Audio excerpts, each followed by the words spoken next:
Hello दोस्तों, ऐसी ही मज़ेदार वीडियो सुनने के लिए मेरी वीडियो को लाइक करें, शेयर करें और मेरे चैनल को सब्सक्राइब करें। रिया के चेहरे पर घबराहट देखकर रोहित की घबराहट भी बढ़ गई। रोहित तेजी से बच्चों के बेडरूम के अंदर दाखिल हुआ। रोहित ने देखा कि बच्चों के बेडरूम के अंदर कोई नहीं था। रोहित को याद आया कि जब वो बेडरूम से निकला था तब बच्चे और अनिका बालकनी में खेल रहे थे। रोहित तेजी से जब बालकनी में गया तो रोहित ये देखकर हैरान हो गया। बालकनी की रेलिंग पर कई सारे तोते बैठे थे और अनिका ठीक उनके सामने बैठकर आंसू बहा रही थी। अनिका के ठीक बगल में बैठा अलेक्जेंडर अनिका को शांत करने की कोशिश कर रहा था।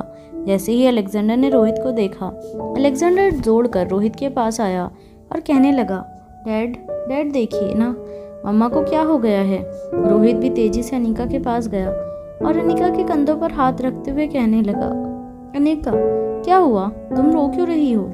अनिका बस तोतों के सामने देख रही थी। अनिका ने जैसे ही रोहित की बात सुनी, रोहित ने अनिका को जब इस तरह से अजीब बर्ताव करते हुए देखा, रोहित मुड़कर बच्चों की ओर दौड़ने लगा। तभी रिया ने आगे आकर रोहित से कहा, डैड हम यहाँ इन पैरट के साथ मस्ती कर रहे थे। ये पैरट्स भी जोर जोर से आवाज़ लगाकर हमारे साथ खेल रहे थे। फिर कुछ देर में ये सभी पैरट्स मम्मा को देखने लगे। मम्मा भी इनके साथ पहले तो हंस हंस कर बातें कर रही थी, मगर फिर अचानक ही मम्मा शांत हो गई। ये तोते जो पहले जोर जोर से आवाज़ कर रहे थे वो फिर धीरे धीरे आवाज़ करने लगे। रिया की ये बात सुनकर रोहित हैरान हो गया।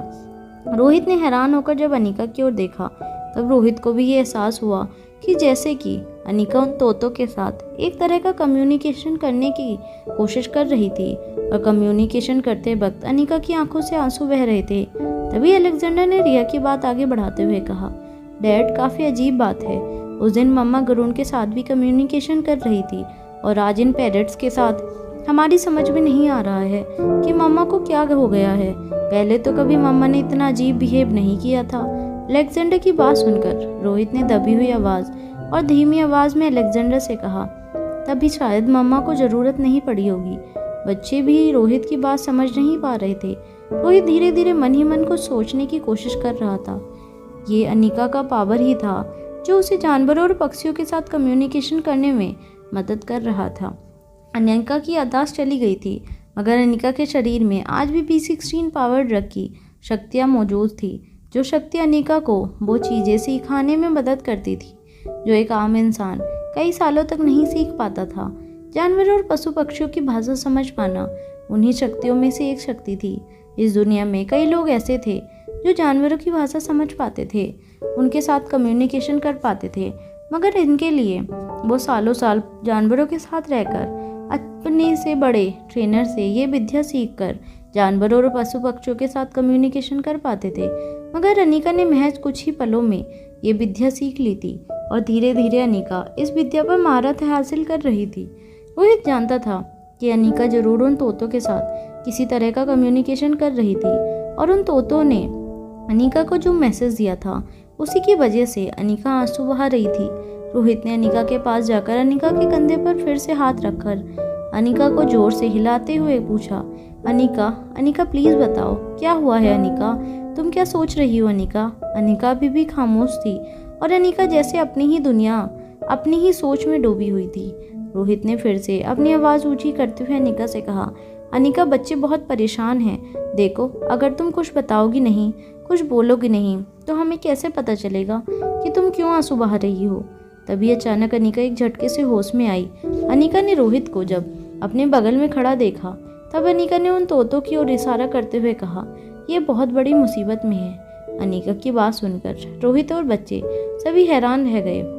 रोहित ने पहले तो रेलिंग पर बैठे सभी तोतों की ओर देखा और फिर अचानक अनिका की ओर देखते हुए पूछा, क्या बात कर रही हो अनिका, क्या तुम इनकी भाषा समझ पा रही हो, क्या ये तुमसे कुछ कहना चाहते हैं।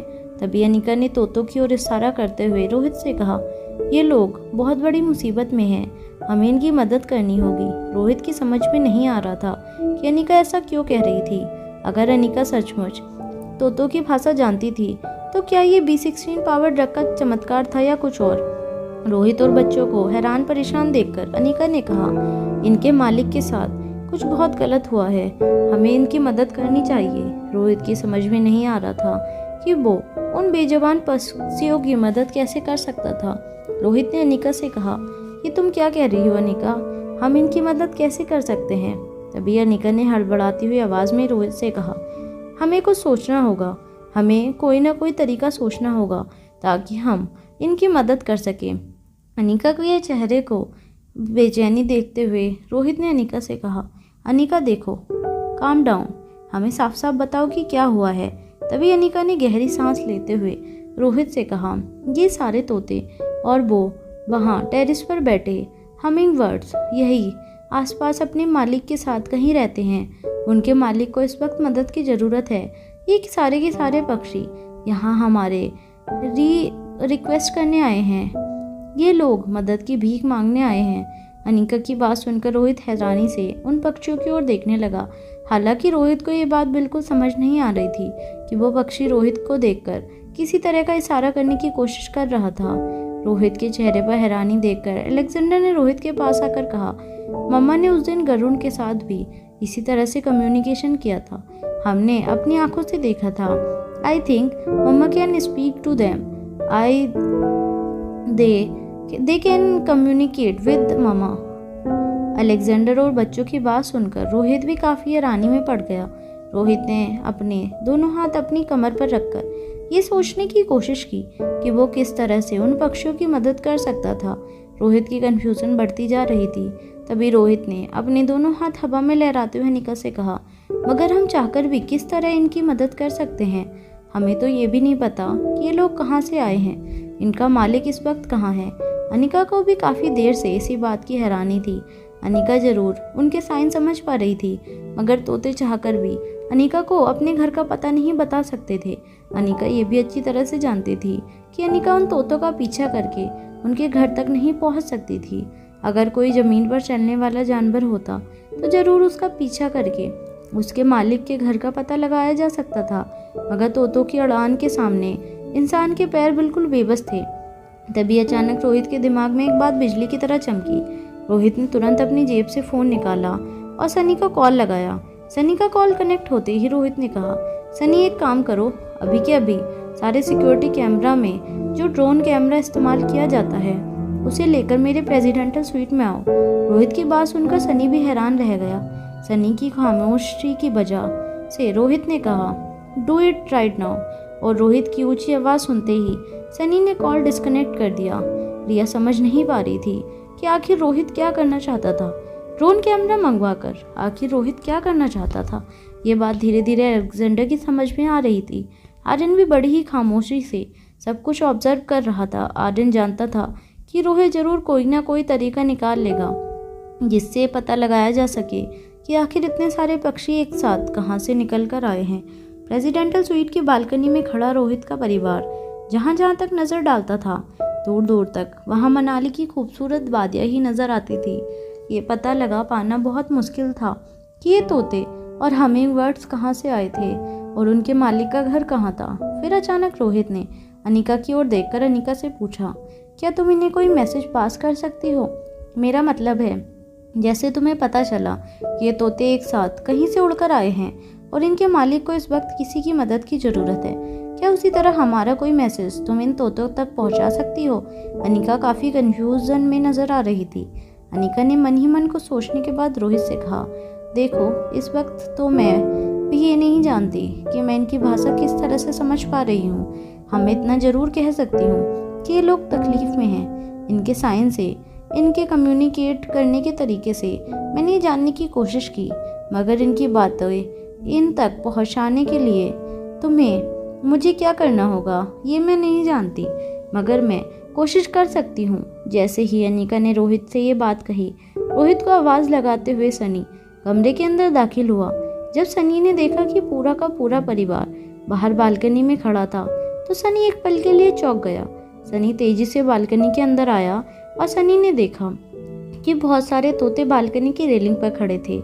एक तरफ अनिका काफ़ी परेशान नज़र आ रही थी और दूसरी ओर बच्चे भी काफ़ी परेशान नज़र आ रहे थे।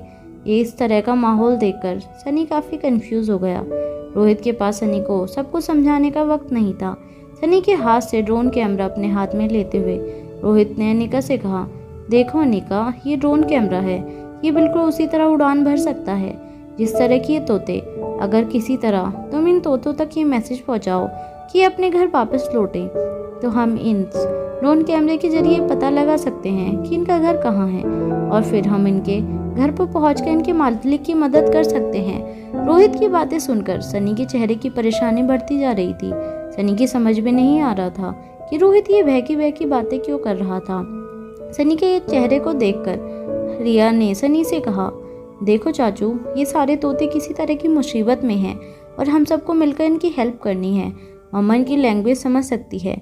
इन्होंने खुद मम्मा से कहा है कि इनके मालिक पर किसी तरह की मुसीबत आई है और हमें उन्हें बचाना है। रिया की बात सुनकर एक के बाद एक सनी को सारी बातें समझ में आ गई।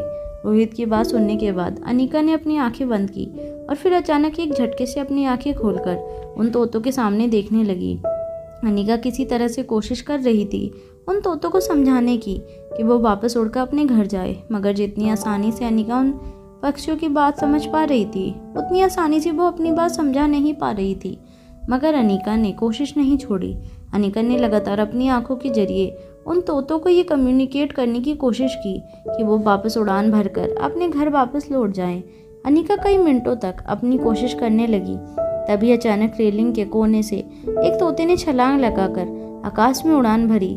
उस तोते को देखकर बाकी के तोते भी रेलिंग से छलांग लगाकर आकाश में उड़ान भरने लगे। तोतों को इस तरह से उड़ान भरते हुए देखकर सनी के साथ आए एक टेक्नीशियन ने ड्रोन कैमरा हवा में छोड़ दिया। उसके हाथ में एक मशीन था जिसके जरिए ये देखा जा सकता था कि ड्रोन कैमरा उन तोतों का पीछा करते हुए कहाँ जा रहा है। बच्चे बड़ी ही हैरानी से देख रहे थे कि किस तरह वह ड्रोन इक्विपमेंट उड़ते हुए उन तोतों का पीछा करते हुए आगे बढ़ रहा है। वैसे तो रिया, आर्यन और अलेक्जेंडर टेक्नोलॉजी के बारे में अच्छी तरह से जानते थे, मगर अक्सर वह अपनी रील बनाने के लिए या वीडियो बनाने के लिए इस तरह के इक्विपमेंट का इस्तेमाल किया करते थे। मगर आज उड़ते हुए तोतों की कहानी का सच जानने के लिए एक ड्रोन का इस्तेमाल किया जा रहा था। यह देखकर बच्चों के चेहरे पर काफ़ी एक्साइटमेंट नज़र आ रही थी।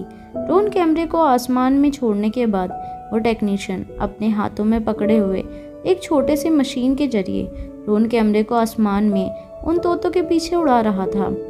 टेक्नीशियन के हाथों में पकड़े हुए इक्विपमेंट में एक स्क्रीन लगी हुई थी जिसके जरिए टेक्नीशियन ये देख पा रहा था कि ड्रोन कैमरा अपनी आंखों से क्या देख पा रहा था। उस स्क्रीन पर जब रोहित और बच्चों ने नज़र डाली तो उन्हें एहसास हुआ कि ड्रोन कैमरा तोतों के पीछे उड़ान भरते हुए पैराडाइज इंटरनेशनल होटल की बाउंड्री से बाहर निकल गया।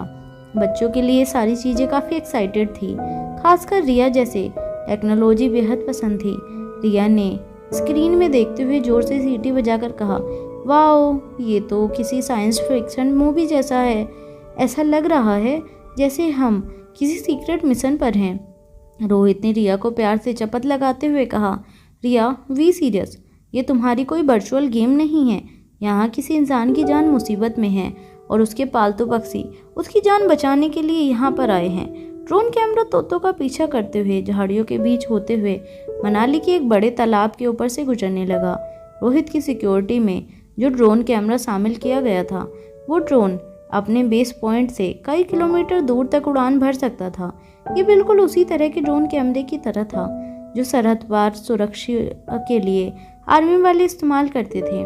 मगर paradise international national and international clients को होस्ट करने वाला होटल था और इसलिए यहाँ पर सिक्योरिटी के इंतज़ाम भी बिल्कुल टॉप क्लास के थे और इसलिए इस तरह के इक्विपमेंट्स भी सिक्योरिटी के लिहाज से होटल में रखे गए थे।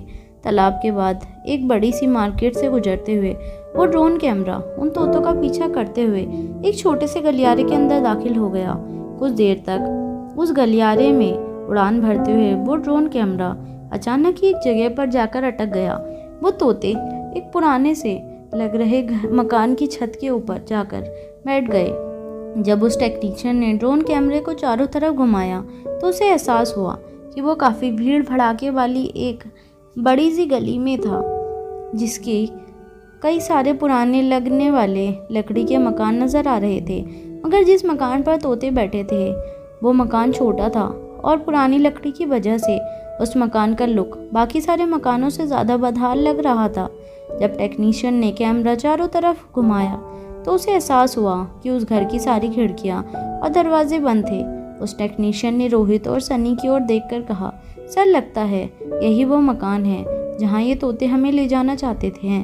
सिटी मार्केट के ठीक पीछे एक छोटी सी बस्ती है जहां ज़्यादातर लोग लकड़ियों का व्यापार करते हैं। ये ओल्ड मनाली का एक बेहद पुराना हिस्सा है। जैसे ही अनिका ने टेक्नीशियन की बात सुनी, अनिका ने रोहित की ओर देखकर कहा, मुझे लगता है कि हमें जल्दी से जल्दी वहां पहुंचना चाहिए। अनिका की बात सुनते ही रोहित ने अपने सिक्योरिटी गार्ड्स को फ़ोन करने के जरिए अलर्ट कर दिया। जैसे ही रोहित और अनिका प्रेसिडेंटल स्वीट से बाहर निकले, बच्चे भी दौड़कर रोहित और अनिका का पीछा करने लगे। मगर बच्चों को अपने साथ आता हुआ देखकर रोहित ने बच्चों को रोकते हुए कहा, देखो बच्चों, मुझे लगता है कि तुम्हें यहीं पर रहकर हमारा इंतज़ार करना चाहिए। हम कुछ ही देर में लौट आएंगे। हो सकता है उन तोतों का मालिक उस कमरे के अंदर लॉक हो गया हो या वो बीमार हो। हम उसकी मदद करके तुरंत लौट आएंगे। रोहित की बात सुनते ही रिया के चेहरे पर काफ़ी गुस्सा आ गया। रिया ने अपने दोनों हाथ अपनी कमर पर रखकर रोहित से कहा, नहीं नहीं, हम भी आपके साथ ही चलेंगे। अरे इस इन्वेस्टिगेशन में हमने भी आपकी कितनी मदद की है। कितना एक्साइटिंग प्रोजेक्ट है ये। आप हमें ऐसे छोड़कर कैसे जा सकते हैं। अगर रिया की जगह पर आर्यन या अलेक्जेंडर ने ये बात कही होती तो रोहित ने ज़रूर उन्हें ऐसी फटकार लगाई होती कि वो इस तरह की जिद करने के बारे में कभी सोचते भी नहीं। मगर लाडली रिया को कुछ भी कहने की न तो रोहित में हिम्मत थी और न तो रोहित रिया को डांटने के बारे में सोच सकता था। तभी अचानक अनिका ने रोहित की ओर देखकर कहा, मुझे लगता है कि हमें जल्दी चलना चाहिए। रोहित के पास भी इस वक्त रिया के साथ आर्ग्यूमेंट करने का कोई वक्त नहीं था, इसलिए रोहित ने उन बच्चों की ओर इशारा करते हुए कहा, ठीक है चलो हमारे साथ। मगर एक बात याद रखे कि लोकेशन पर पहुंचने के बाद आप सब कार के अंदर से बिल्कुल बाहर नहीं निकलेंगे। तीनों बच्चों ने रोहित की बात मानते हुए हाँ में अपना सर हिला दिया। होटल पैराडाइज इंटरनेशनल के टॉप फ्लोर से लिफ्ट के जरिए नीचे उतरने के बाद रोहित और उसका पूरा परिवार होटल लॉबी से बाहर जाने लगा। एक के बाद एक रोहित के सिक्योरिटी गार्ड्स ने रोहित के पूरे परिवार को घेर लिया। टेक्नीशियन ने जो लोकेशन बताई थी वो रोहित के सिक्योरिटी गार्ड्स ने अपने ड्राइवर को बता दी थी। रोहित का पूरा परिवार एक वैन में बैठकर उस लोकेशन की ओर जाने लगा। होटल पैराडाइज इंटरनेशनल से उस लोकेशन का फासला तकरीबन 25 मिनट का था। मनाली की उबड़ खाबड़ सड़कों से होते हुए रोहित की वैन अपने सिक्योरिटी गार्ड की कार्स के साथ कुछ देर से में उस लोकेशन पर पहुंची। उस लोकेशन पर उतरने के बाद रोहित को ये एहसास हुआ कि ये वही लोकेशन था जहां अनिका की बुआ अपने पति के साथ रहा करती थी। लोकेशन पर पहुंचने के बाद रोहित के सिक्योरिटी गार्ड्स ने पहले तो पूरा एरिया में इस बात की छानबीन करी कि कहीं कोई ट्रैप तो नहीं बिछाया गया था। जब उन्हें यकीन हो गया कि पूरी तरह से सब कुछ सेफ था, तब रोहित के चीफ सिक्योरिटी गार्ड ने रोहित से कहा, sir everything is clear, you can come. Van से बाहर निकलने से पहले रोहित ने बच्चों की ओर देखा और कहा, मेरी एक बात अच्छी तरह से याद रखना, वैन के बाहर तुम तीनों में से कोई कदम नहीं रखेगा। जब तक मम्मा और पापा वापस नहीं आ जाते तुम लोग यहीं हमारा इंतजार करोगे। रोहित की बात सुनकर तीनों बच्चों ने हाँ में अपना सर हिला दिया। रोहित ने अनिका को सहारा देते हुए वैन से बाहर उतारा। रोहित और अनिका धीरे धीरे उस लकड़ी के मकान की ओर आगे बढ़ने लगे जिसकी छत पर तोते बैठे थे। आसपास काफ़ी ज़्यादा भीड़ इकट्ठा हो गई थी। ये रोज की बात नहीं थी जब इस तरह के मोहल्ले में इतनी बड़ी बड़ी गाड़ियाँ एक साथ नजर आती थी।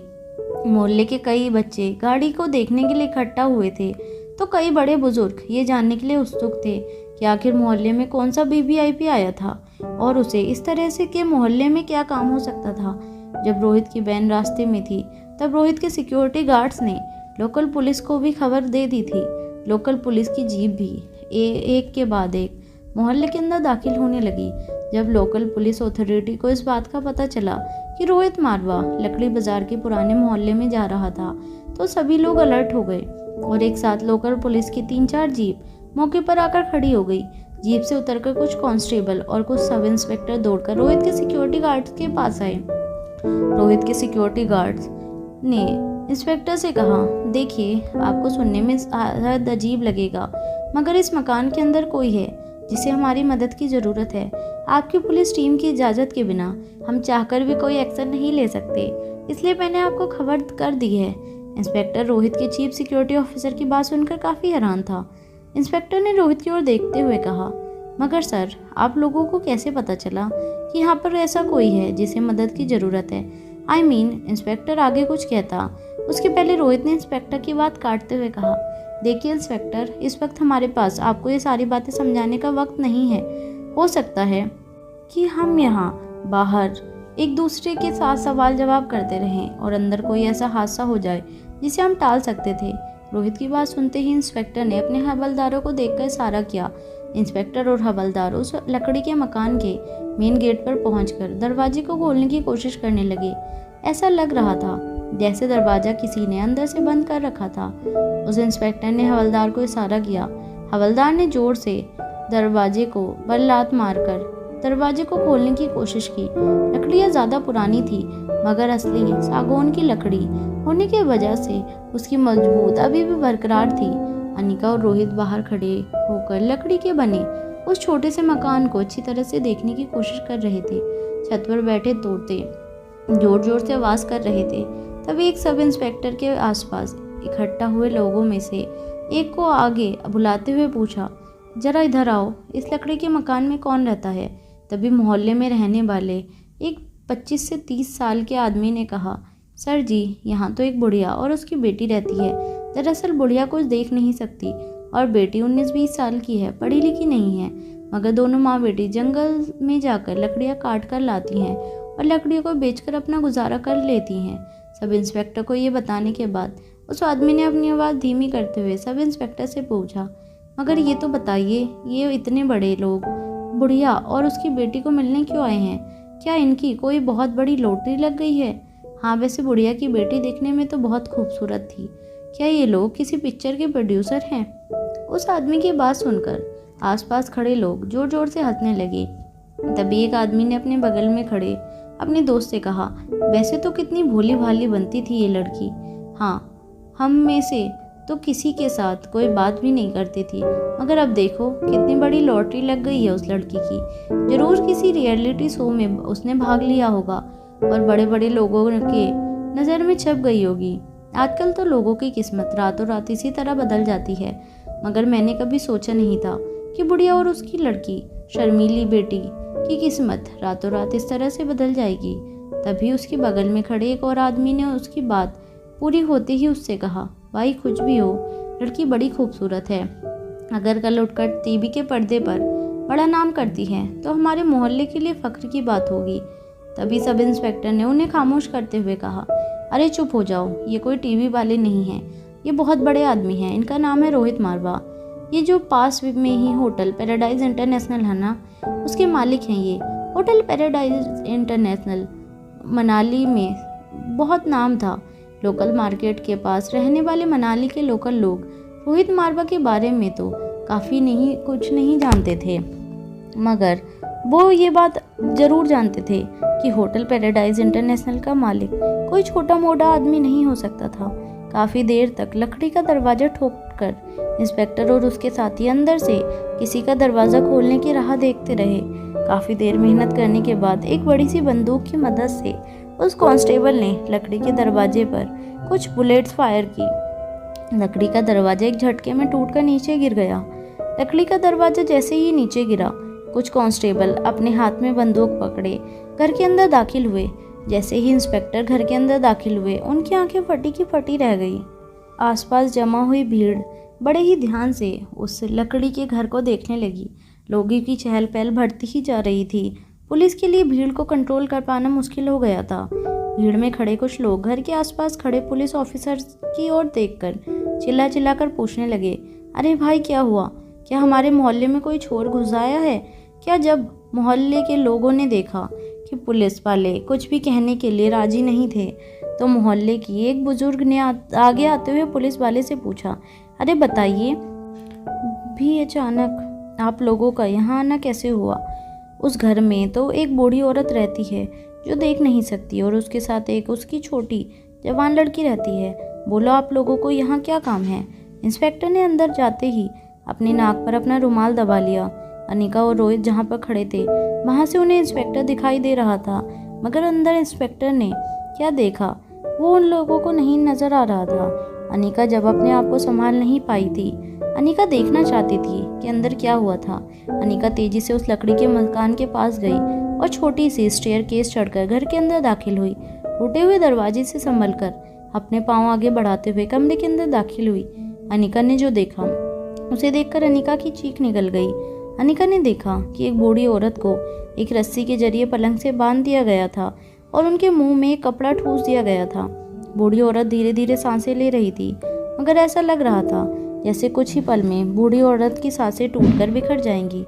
मगर बूढ़ी औरत के ठीक सामने उसकी जवान बेटी की लाश पड़ी थी। लकड़ी के शरीर पर कपड़े का एक भी टुकड़ा नहीं था। लड़की के शरीर पर कई जख्मों के निशान नजर आ रहे थे। अनिका ने जब उस लड़की की लाश इस तरह देखी तो उसके मुंह से चीख निकल गई। अनिका ने अपनी आंखें बंद कर ली। लड़की को देखते ही इस बात का अंदाजा लगाया जा सकता था कि लड़की के साथ कुछ बहुत बुरा हुआ था। अनिका की चीख सुनकर जैसे ही रोहित कमरे के अंदर दाखिल हुआ तो रोहित ने कमरे के अंदर जो नज़ारा देखा, अनिका को सहारा देते हुए अनिका का सर अपनी छाती से लगा लिया। रोहित ने लड़की की हालत देखकर अनिका के आंसू एक के बाद एक अनिका की आंखों से बहने लगे। कुछ लेडी कांस्टेबल ने अंदर आकर लड़की के शरीर को एक सफ़ेद कपड़े से ढक दिया। वहीं कुछ दूसरी लेडी कांस्टेबल ने बूढ़ी औरत को छुड़ाकर वहीं बिस्तर पर लेटा दिया। बूढ़ी औरत धीरे धीरे सांसें ले रही थी, मगर ऐसा लग रहा था जैसे कुछ ही पल में वो अपनी आखिरी सांस लेकर हमेशा हमेशा के लिए इस दुनिया से चला जाएगी। धीरे धीरे बाहर खड़े लोगों में भी ये बात फैलने लगी कि अंदर जो बूढ़ी औरत और उसकी जवान बेटी रहते थे उनके साथ कुछ बहुत बुरा हुआ है। जवान लड़की का बलात्कार करके उसे मार दिया गया है। ये बात पूरे मोहल्ले में आग की तरह फैल गई। लड़की के घर में के भीड़ धीरे धीरे बढ़ती जा रही थी। पुलिस ने वॉकी टॉकी के जरिए अपने कंट्रोल रूम से कांटेक्ट स्थापित किया और पुलिस फोर्स मंगवा ली। पुलिस इंस्पेक्टर ने मौके पर एक एम्बुलेंस बुलाई और लाश को पुलिस कस्टडी में लेकर उसे पोस्टमार्टम के लिए हॉस्पिटल भिजवा दिया।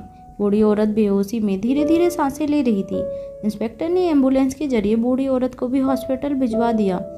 मोहल्ले के लोग एक के बाद एक पुलिस को सवाल करने लगे। सभी के मन में एक डर और एक खौफ बैठ गया था। तभी बूढ़ी औरत के सामने आते हुए पुलिस इंस्पेक्टर से कहा, हम लोग गरीब हैं तो क्या हुआ, हमें क्या जीने का कोई अधिकार नहीं, हमारी इज्जत नहीं होती। कितनी बार हमने आप लोगों से कहा है कि आप यहाँ पर आने जाने वाले टूरिस्टों के लिए नियम और कानून बनाया करो। हम गरीबों के साथ आए दिन ऐसे हादसे होते रहते हैं, मगर आप लोग कुछ नहीं करते। आखिर उस मामूली सी लड़की ने क्या बिगाड़ा था किसी का? अरे बूढ़ी अंधी माँ की देखभाल करती थी, पढ़ी लिखी नहीं थी तो जंगल में लकड़ियाँ काट कर अपना पेट पालती थी, मगर कभी किसी के सामने हाथ नहीं फैलाए उसने, और न ही किसी के घर पर जाकर चोरी की। आप लोगों को शर्म आनी चाहिए। ऐसी लड़कियों के साथ इस तरह के हादसे होते हैं और आप लोग हाथ पर हाथ रखकर बैठे रहते हैं। धीरे धीरे लोकल पब्लिक का आक्रोश बढ़ता ही जा रहा था। एक तरह से मोहल्ले के लोगों ने एक आंदोलन शुरू कर दिया था। तभी एक सीनियर इंस्पेक्टर ने रोहित और अनिका की ओर देखकर कहा, वैसे मेरी समझ में नहीं आ रहा है कि हमें आपको थैंक यू कहना चाहिए या सॉरी। सॉरी इसलिए क्योंकि हम उस लड़की की जान नहीं बचा पाए, और थैंक यू इसलिए क्योंकि हमें कम से कम आपकी वजह से उस लड़की की माँ को बचाने की एक उम्मीद नज़र आ रही है। मगर आप लोग भरोसा रखिएगा, जिस किसी ने भी ये काम किया है हम उसे छोड़ेंगे नहीं। प्राइम फेसिस एविडेंस से ये साफ जाहिर था कि उस लड़की के साथ कुछ मनचलों ने रेप किया था और बूढ़ी अंधी माँ के मुंह से रुमाल ठूसकर उसे बिस्तर से बांध दिया था ताकि वो अपनी बच्ची की मदद ना कर सके। ऐसी वैसी लोगों के बारे में सोच सोचकर अनिका की आंखों से आंसू बहने लगे। अनिका की आंखों में एक ऐसा जुनून सवार हो गया था। अनिका की आंखें पूरी तरह से लाल हो चुकी थी। रोहित ने अनिका को सहारा दिया था। रोहित अनिका की कंडीशन अच्छी तरह से समझ पा रहा था, इसलिए अनिका की पीठ पर प्यार से हाथ फेरते हुए रोहित ने कहा, अनिका, मैं जानता हूँ कि इस वक्त तुम पर क्या बीत रही है, मगर मेरा यकीन मानो, चाहे कुछ भी हो जाए, चाहे मुझे अपने ही आदमियों को काम पर लगाना पड़े, हम जल्द से जल्द गुनहगारों को ढूंढ लेंगे और उसे सज़ा देने में कानून की मदद करेंगे। तभी सीनियर इंस्पेक्टर ने रोहित के पास आकर बड़ी धीमी आवाज़ में पूछा, रोहित साहब, क्या मैं जान सकता हूँ कि आपको इस इंसिडेंट्स के बारे में कैसे पता चला? आई मीन आपका होटल तो इस मोहल्ले से काफ़ी दूर है, फिर आपको कैसे पता चला कि इस छोटे से लकड़ी के मकान में किसी को हमारी मदद की ज़रूरत है? इंस्पेक्टर की बात सुनकर रोहित अनिका की ओर देखने लगा। रोहित अच्छी तरह से जानता था कि इंस्पेक्टर को पूरी बात समझाना काफ़ी मुश्किल था, इसलिए बात घुमाते हुए रोहित ने इंस्पेक्टर से कहा, दरअसल बात यह है कि आप तो अच्छी तरह से जानते हैं कि आजकल के बच्चों को जानते ही हैं। मेरे बच्चे स्कूल में पढ़ाई करते हैं, यहाँ हम वेकेशन मनाने आए थे और आप अच्छी तरह से जानते हैं कि यहाँ मेरी खुद की होटल है, होटल पैराडाइज इंटरनेशनल। रोहित के मुंह से ये बात सुनते ही इंस्पेक्टर के चेहरे पर एक हल्की सी मुस्कान आ गई। इंस्पेक्टर ने अपनी टोपी सीधी करते हुए रोहित से कहा, अरे साहब, आपको कौन नहीं जानता, हमारी मनाली शहर की शान है आपकी होटल। मैं आपकी होटल को भी अच्छी तरह से जानता हूँ और आपको भी। इंस्पेक्टर की बात सुनने के बाद रोहित ने अपना सर झुका लिया और फिर धीमी आवाज़ में इंस्पेक्टर से कहा, देखिए, मेरे बच्चे जिद कर रहे थे कि उन्हें ड्रोन उड़ाकर कुछ वीडियो फुटेज लेने हैं। वो एक शॉर्ट फिल्म बनाना चाहते हैं वो अपनी इस फिल्म वेकेशन पर। आप तो अच्छी तरह से जानते हैं कि आजकल के बच्चों में ये शॉर्ट फिल्म बनाने का क्रेज़ कितना ज़्यादा हो गया है। मैंने लाख मना किया, फिर भी वो ड्रोन उड़ाने लगे। देखते ही देखते उनके ड्रोन ने हमारे होटल की बाउंड्री पार कर दी और उनके बाद अचानक ड्रोन बेकाबू हो गया और फिर यहाँ ही कहीं आकर गिरा। उसी ड्रोन को ढूंढते ढूंढते हम यहाँ पर आए हैं। हमें शक हुआ कि वो ड्रोन यहीं कहीं पर इस घर के अंदर गिरा था। कोई दरवाज़ा नहीं खोल रहा था, इसलिए मेरे चीफ सिक्योरिटी ऑफिसर ने कॉल करके आपको यहाँ बुलाया। हमें शक हुआ कि अंदर ज़रूर कोई अप्रिय घटना हुई है और इसलिए शायद कोई दरवाज़ा नहीं खोल रहा। हालांकि इंस्पेक्टर अच्छी तरह से जानता था कि जब रोहित के चीफ सिक्योरिटी ऑफिसर ने इंस्पेक्टर को कॉल लगाया था तो वो लोग तभी मार्केट पहुंचे नहीं थे। रोहित की बातें आधी सच थी और आधी झूठ, मगर इंस्पेक्टर रोहित मारवा को झूठा साबित करने के लिए उसे क्रॉस इंटेरोगेशन नहीं करना चाहता था। वैसे भी इंस्पेक्टर अच्छी तरह से जानता था कि इस घटना के पीछे चाहे कुछ भी हो जाए, मारवा खानदान का हाथ नहीं हो सकता था। इंस्पेक्टर को लगा जरूर रोहित उनसे कोई ऐसी बात छुपा रहा था जो इस केस से जुड़ी नहीं थी, मगर हो सकता है कि वो बात बाहर आ जाए तो उनकी फैमिली की बदनामी हो सकती थी। इंस्पेक्टर अच्छी तरह से ये जानता था कि उनके खानदान में कोई ऐसी बात होती थी वो पब्लिकली नहीं की जा सकती थी। रोहित का एक्सप्लेनेशन मानते हुए इंस्पेक्टर ने अनिका की ओर देखकर कहा, मैडम, मैं जानता हूँ कि आप इस वक्त आप पर क्या बीत रही होगी। एक औरत होने के नाते किसी गरीब के लिए आपके दिल में इतनी हमदर्दी है, ये देखकर मुझे बहुत अच्छा लग रहा है। मगर मैडम, मैं आपसे वादा करता हूँ कि जल्द से जल्द हम गुनहगारों को पकड़ने की कोशिश करेंगे और गुनहगारों को ऐसी सज़ा दिलवाएंगे कि आइंदा कोई गुनहगार किसी मासूम लड़की के साथ इस तरह का काम करने के बारे में सोच भी नहीं सकता। अनिका और रोहित को आश्वासन देने के बाद इंस्पेक्टर जब उस लड़की के मकान में अपने कदम बाहर की ओर ले जाने लगा, तब अचानक ही उसे कुछ याद आया और उसने अपने बढ़ते हुए कदम रोक लिए और फिर से रोहित की ओर मुड़कर झुककर बड़े ही पोलाइटली कहा, सर, बस आपसे एक विनती है, क्योंकि आप अब इस केस से जुड़ चुके हैं। अब अगर इस केस की छानबीन करने में हमें किसी भी तरह की मदद की ज़रूरत होगी तो हमें आपकी मजबूरन याद करना होगा। रोहित अच्छी तरह से कानून के हर पहलू को समझ पा रहा था, इसलिए रोहित ने अपनी आंखें बंद करके अपना सर हाँ में हिला दिया।